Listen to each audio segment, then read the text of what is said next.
palavra de Deus. Deus meu, por que me desamparaste? Por que te alongas do meu auxílio e das palavras do meu bramido? Amém? Amém. Continue com a Bíblia aberta, mas escute o que eu vou dizer aqui agora. Este Salmo 22, ele foi escrito pelo rei Davi. E o rei Davi, ele viveu cerca de 1000 anos antes da vinda de nosso Senhor e Salvador Jesus Cristo. O rei Davi viveu e reinou sobre Jerusalém, Israel, em cerca de 1000 antes de Cristo. Davi, ele era um rei, mas ele era um profeta também. E o Espírito Santo estava sobre Davi. Davi escreveu a maior parte dos salmos. Ainda que nós tenhamos salmos que foi escrito por Moisés, outros salmos de Salomão, salmo de Asaf, mas a grande maioria foi Davi que escreveu. E os salmos, eles não são apenas cânticos que eram cantados pelo povo de Israel no Antigo Testamento. Eles são verdadeiras profecias. Eles são palavras de Deus. Davi, por exemplo, quando escreveu este Salmo 22, o Espírito Santo estava usando ele e predizendo acontecimentos de 1000 anos na frente. Imagina alguém hoje profetizar, predizer algo que vai acontecer daqui 1000 anos. É o que aconteceu no caso desse salmo. E esse salmo aqui, ele prediz o sofrimento de Cristo, principalmente na cruz. Porque uma das coisas que nosso Senhor Jesus disse na cruz foi o quê? Deus meu, por que me desamparaste? Jesus disse isso na cruz.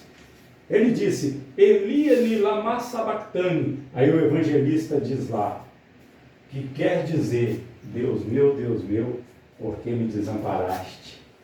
Então, pelo começo do Salmo, nós já vemos que é uma profecia a respeito de nosso Senhor e Salvador Jesus Cristo. E o versículo 2 ele diz, Deus meu, eu clamo de dia, e tu não me ouves, de noite, e não tenho sossego, porém tu és santo, tu que habitas entre os louvores de Israel. Em ti confiaram nossos pais, confiaram e tu os livraste, a ti clamaram e escaparam, em ti confiaram e não foram confundidos. Mas eu sou verme e não homem, opróbrio dos homens e desprezado do povo. Veja que o que significa essas palavras do verso 2 ao 6. É o que haveria de estar passando no pensamento de nosso Senhor. Ele estava se sentindo na cruz como um verme, não como um homem, como um desprezado do povo. E tanto é que diz no versículo 7, todos os que me veem zombam de mim, estendem os lábios e meneiam a cabeça, dizendo, confiou no Senhor que o livre. Livre-o, pois nele tem prazer. Veja, meus irmãos, zombam de mim todos que me veem. Foi exatamente o que aconteceu com nosso Senhor quando ele estava crucificado. Muitos passavam e ficavam meneando a cabeça e dizendo aí, confiou em Deus? Que Deus o livre. Eles falavam, muitos, tinha aqueles que passavam e diziam, é filho de Deus, desça da cruz e creremos nele. Quando Jesus, por exemplo, disse, Eli, Eli, lama sabachthani, que quer dizer, Deus meu, porque me desamparaste, alguns ficaram zombando, dizendo, ele está chamando por Elias, vamos ver se Elias vem salvá-lo. Zombando de Jesus. Jesus, além de aguentar uma dor horrível na cruz, ainda tinha que aguentar a zombaria daquelas pessoas. Mas o que eu quero chamar a atenção, Lourdes, irmã Maria, Dona Leite, o que eu quero chamar a atenção é que o que ia acontecer com Jesus na cruz já estava predito há 1000 anos atrás. Veja como o nosso Deus ele é bom. Tem pessoas que dizem assim, por exemplo, a respeito, teve a primeira vinda de Cristo, vai ter a segunda. Foi profetizado 1000 anos antes, 2000 anos antes, porque Moisés também falou a respeito da vinda do Senhor. Está sendo profetizado também há 2000 anos que Jesus vai voltar. Mas tem pessoas que dizem assim, desde a época da minha avó, se falam que Jesus vai voltar. Aí eu pergunto, mas quanto tempo que a sua avó existiu? O tempo da sua avó para hoje é quanto tempo? 60 anos atrás, 100 anos atrás, quando minha avó viveu. Mas o que é 100 anos diante de 2000 anos? Porque antes de Jesus vir, o Antigo Testamento já fala da segunda vida dele também. Então é muito mais de 2000 anos que está se falando, não é da época da sua avó não, é muito tempo atrás. Mas isso não significa que não vai se cumprir, porque a primeira vinda de Cristo foi profetizada muito tempo antes, com detalhes, e se cumpriu, porque Deus é fiel para cumprir a palavra dele. Amém? Amém. Então, Deus, ele mostra com detalhes, por exemplo, o que vai acontecer futuramente. Está tudo escrito aqui no Apocalipse. Com detalhes. Assim como nós vamos ver aqui, nós vamos continuar lendo, e nós vamos ver que a primeira vinda foi profetizada com detalhes. Vamos ler aí o versículo 9, continuar lendo. Mas tu és o que me tiraste do ventre, fizeste-me confiar, estando eu aos seios de minha mãe, sobre ti fui lançado desde a madre, tu és o meu Deus, desde o ventre de minha mãe. Ou seja, aí está profetizado que Jesus haveria de nascer de uma mulher, iria ser um menino, uma criança, ser cuidado pela sua mãe. E se cumpriu? Cumpriu, porque Jesus veio ao mundo e nasceu da Virgem Maria. E quando era criancinha, Maria cuidou dele, igual uma mãe cuida de qualquer filho. Então aí está profetizado que ele haveria de nascer. E lá na cruz veio este pensamento, mas tu és o que me tiraste do ventre, lá na frente, tu és o meu Deus desde o ventre da minha mãe. Amém? Amém. Isso aí lembra que Jesus haveria de sofrer na cruz como homem. Ele era Deus, mas ele sofreu como homem. Ele sentiu o que nós sentiríamos no lugar dele. A dor que ele sentiu, nós sentiríamos. Aí o versículo 11. Não te alongues de mim, pois a angústia está perto, e não há quem ajude. Muitos touros me cercaram, fortes touros de Bazã me rodearam. Abriram contra mim suas bocas, como um leão que despedaça e que ruge. Como água me derramei, e todos os meus ossos se desconjuntaram. O meu coração é como cera, derreteu-se no meio das minhas entranhas. Olha como que Jesus estava se sentindo. Na cruz, seus ossos se desconjuntaram todos. Que dor horrível, hein? Imagina todos os seus ossos se desconjuntar. Olha como que Jesus estava se sentindo. O meu coração se derreteu como cera. Olha o que Cristo haveria de passar e estava profetizado. E aí o versículo 15.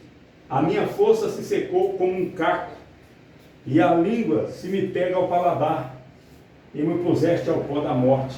Ou seja, Jesus sentiu sede lá na cruz. Deram ele lá uma esponja embebida no vinagre. Não é verdade? Porque ele provou e não quis beber. Quando ele disse, tenho sede.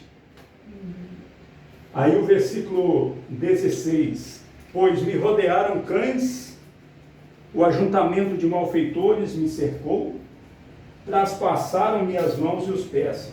Poderia contar todos os meus ossos. Eles veem e me contemplam. Repartem entre si as minhas vestes e lançam sorte sobre a minha roupa. Foi isso que aconteceu. Os soldados romanos repartiram as vestes do Senhor e lançaram sorte sobre a túnica dele, que era sem costura. Eles lançaram sorte, não quiseram rasgar a túnica.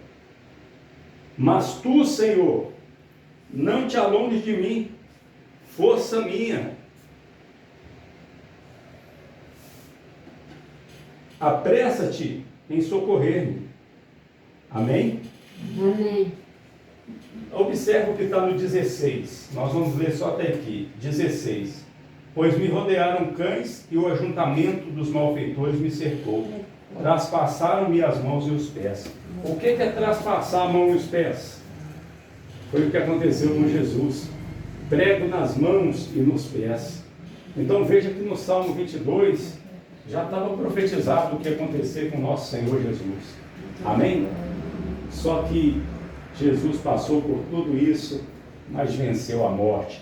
Ele ressuscitou e Ele está aqui agora no nosso meio.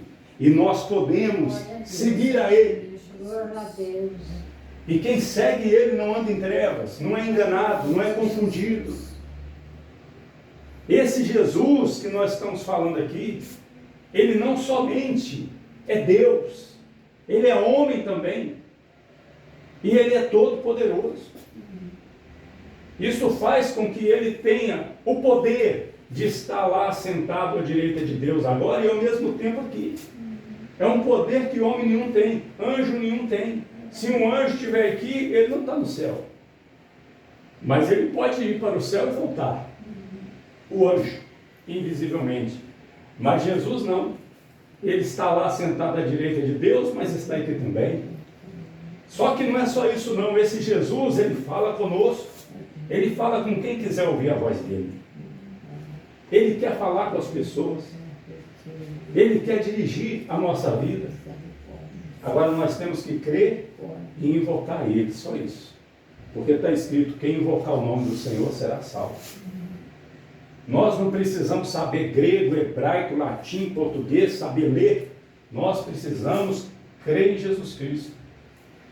Porque Jesus Cristo, Ele guia, não é só os intelectuais, estudados, que sabem ler não. Jesus Cristo, Ele guia o analfabeto também. Ele dá sabedoria para quem não sabe ler, para quem não tem estudo. Tem muitos intelectuais, estudados, que sabem falar inglês, espanhol, hebraico, grego e que vão para o inferno. E tem muitos analfabetos que não têm nem a primeira série, nunca estudaram, que vão para o céu. Por quê? Porque creem em Jesus. Amém? Amém. Jesus, depois de consumar essa obra, Jesus, ele, antes de subir para o céu, ele reuniu os seus discípulos e disse para eles, ide pregar, ide por todo mundo. Aí incluiu Mariapos, né? Incluiu o Brasil, Estados Unidos, Europa, África. Aí não era só na Judéia, em Samaria, na Galileia, na Terra Santa, não. Ide por todo mundo, pregar o Evangelho a toda criatura. Aí incluiu nós, né? Toda criatura.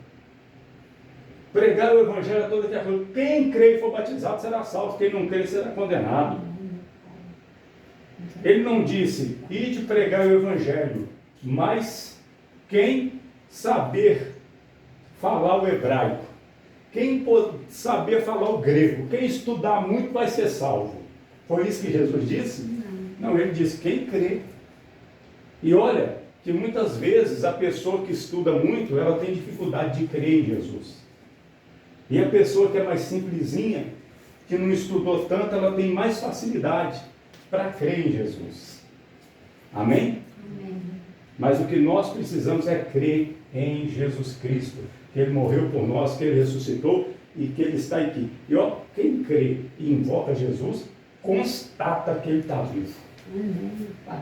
Porque o próprio Jesus faz a pessoa ouvir a voz dele, entender qual que é a voz dele, faz a pessoa se convencer que precisa obedecer a ele, e a pessoa se dá bem até que nesse mundo, esse mundo mal, a pessoa se dá bem, porque a pessoa se livra de muita coisa ruim que viria sobre ela se ela não seguisse Jesus. Entenderam, sim ou não? Amém? Amém. Quem crê que Jesus Cristo está aqui, Ele está aqui conosco, quem crê? Eu creio. Então vamos aplaudir a Ele.